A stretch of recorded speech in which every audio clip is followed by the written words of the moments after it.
Hi, hello. Welcome or welcome back to my channel. My name is Jess. This is Nigel, and he has bad allergies. That's why he's in a blueberry donut. And you clicked on this video because either you were really interested in a book haul, or you were like, Jessica, you lying sack of shit. Why are you posting a book haul when you talk about there's more important things going on? Well, you'll see. Say hi, Bookie. Say hi. My Bookie has allergies and he tries to scratch his little face, so you gotta keep him in a donut. Okay, lay down. Let's get into it.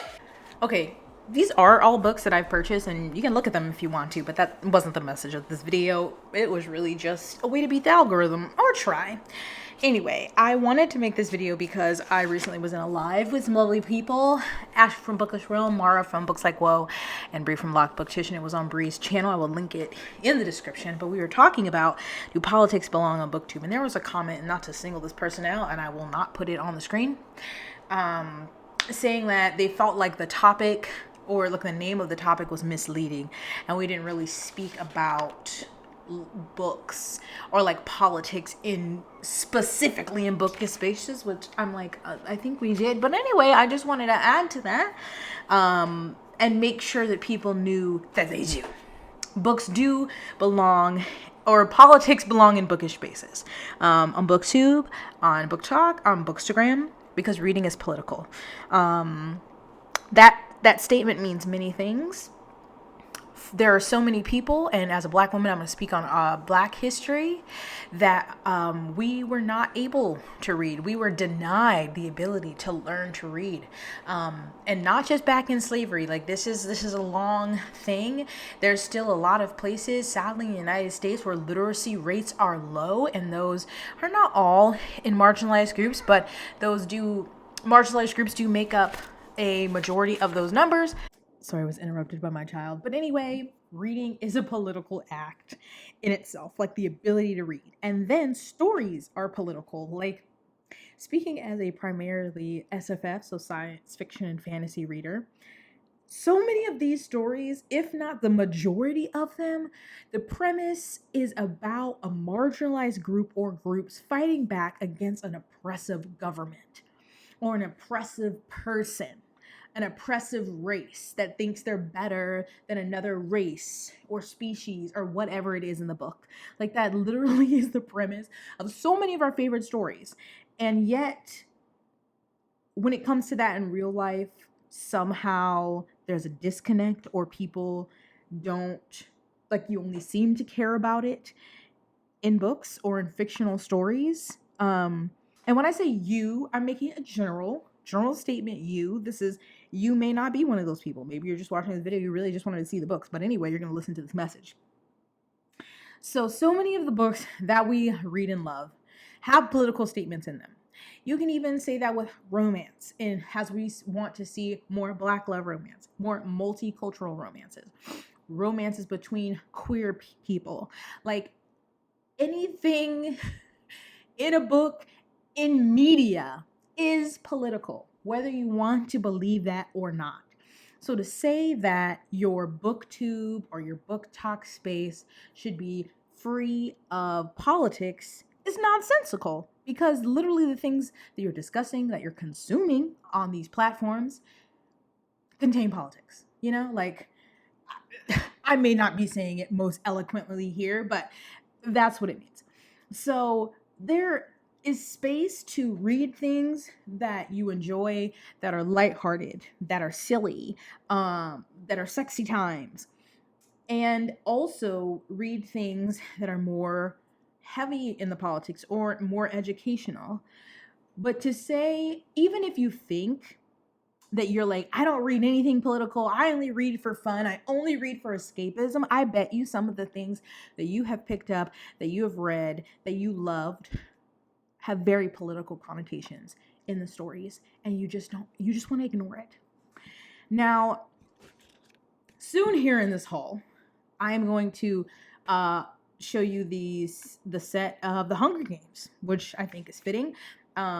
finally, there's a edition of the Hunger Games that I think are actually pretty, because there have been many editions that I thought have been lame, and of course because the new movie just came out, The Ballad of Songbirds and Snakes. So anyway, I pre-ordered this earlier in the year. It recently arrived. Beautiful books. I've seen so many edits, like on TikTok, about the Hunger Games. Anytime something goes on in the world, or in America in particular, it's like, ooh, we reference the Hunger Games. We look at our government as the capital, and we as the people in the districts. And I just get so confused, or how you can continue to make those connections and then still not like take the next step, or realize like the dystopian, that's not like a far off premise anymore. It's the world that we're living in. And maybe our capital is less ostentatious, less gaudy in like outfits and such. And maybe we don't have exactly the Hunger Games. But the parallels are undeniable. And I just want people to realize that they have already consumed these things. These are not new thoughts. Like a group being subjected to unequal rights and abuse and oppression and genocide and ethnic cleansing under governments, under regimes, is not new. We've seen it across our lifetime in real life. We read it, we watch it. Like I don't understand where the disconnect is. Okay, so if you're going to see The Ballads of Songbirds and Snakes, or whatever it's called, and you love Hunger Games, you love Red Rising, you love Lord of the Rings, truly any major science fiction or fantasy story, basically the setup, even in Sarah Janet's books, is here's this government, this person, this entity that's terrible, and here are these people who are being subjected to unjust crimes underneath them, and we root for them. So why are you not rooting for that in real life? Okay, as a citizen of Earth, I think it's your responsibility, including me. I'm including myself in all of this. Please don't think that I'm ever talking down to you and that I somehow am exempt. False. I am not. But as a citizen of Earth, it is our responsibility to care. Because you can care about fictional characters, you can care about their lives and their families and their relationships, and you can ship this and be so excited about the next book. Then how I need you to care for people in real life.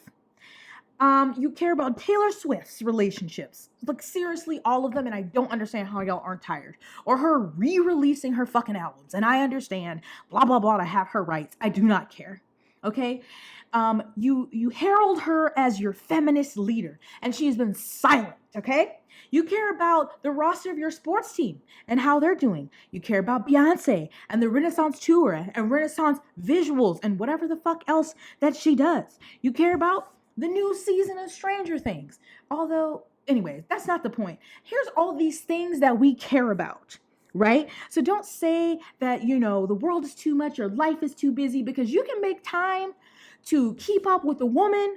I'm going back to Taylor Swift and her concert and making bead bracelets and keeping up with who she's dating and where she is and blah, blah, blah. And literally people have made websites tracking where she is versus where Travis Kelce is.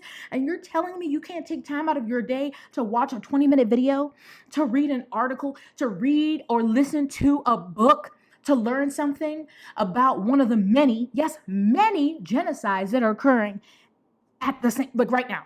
Isn't that crazy that we have to even say that? Genocides. Okay? So if you can care about all these things, how can you not care about the people in Palestine, in Congo, in Sudan, in West Papua, in Puerto Rico, and Hawaii? Is it because they mean less to you?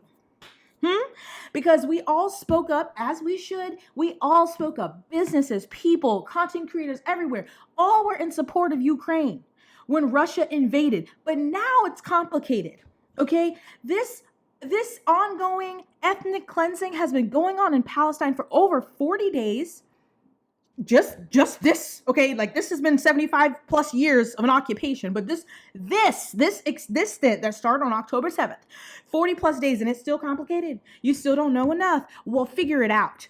Okay? I need you to take time out of your day.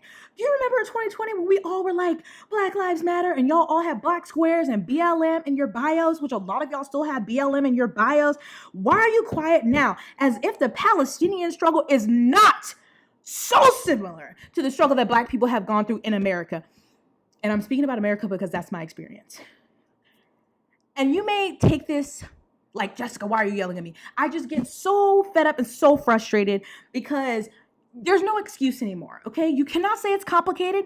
You don't understand. You are choosing to be ignorant and not look it up, or you stand on the side of Zionism and white supremacy. That's point blank, period. That's it.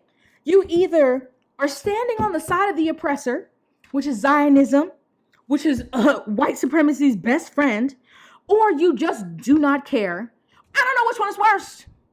Worse, not worse. I'm sorry. Get it together. Do better. No one is saying to stop living your life, but you should and you can take time out of your day, and no one is saying every day, to watch videos, to read a book, like I said, to learn about the ongoing genocides, because it's plural. It's fucking sad. And don't say it does not affect you, especially what's going on in the Congo directly affects you. We all have smartphones, laptops, people drive electric cars, okay? All of these things affect you. They all are related back to us, regardless of what the exact situation in that country is, because we of the West are funding all of these genocides with our tax dollars because we live under corrupt, oppressive governments that not only don't give a damn about their own citizens, but then they go into other countries and destroy and take. So yes, it does impact you. It does involve you. And I need you to fucking care. I need you to learn about it. I need you to share about it. But you know what? I think I said this in the video. I'm not going to beg you. Do what you want to do. That's going to be you and however you sleep at night. But I'm just saying, books are political. Reading is political. And so this is my booktube channel, but I will be talking about politics here. Okay? Forever and always. Stay blessed, hydrated, moisturized, sunscreen. I was taking a thumbnail. I'm done now. You're welcome.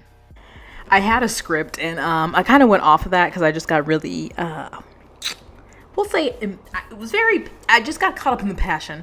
But any hoozy doozy, at the end, I meant to say, and this was in the original video, but my voiceover covered that if you can share books, both fiction and nonfiction, in the comment section. If you learned something recently about a country maybe you didn't learn about, maybe share nonfiction, or if you have different authors from various countries, different backgrounds, different marginalized groups that they're coming from, a book, maybe share those down below. That was my ask at the end of the video. And yeah, I ain't gonna beg nobody, but I hope that reach one, teach one. You know what I'm saying?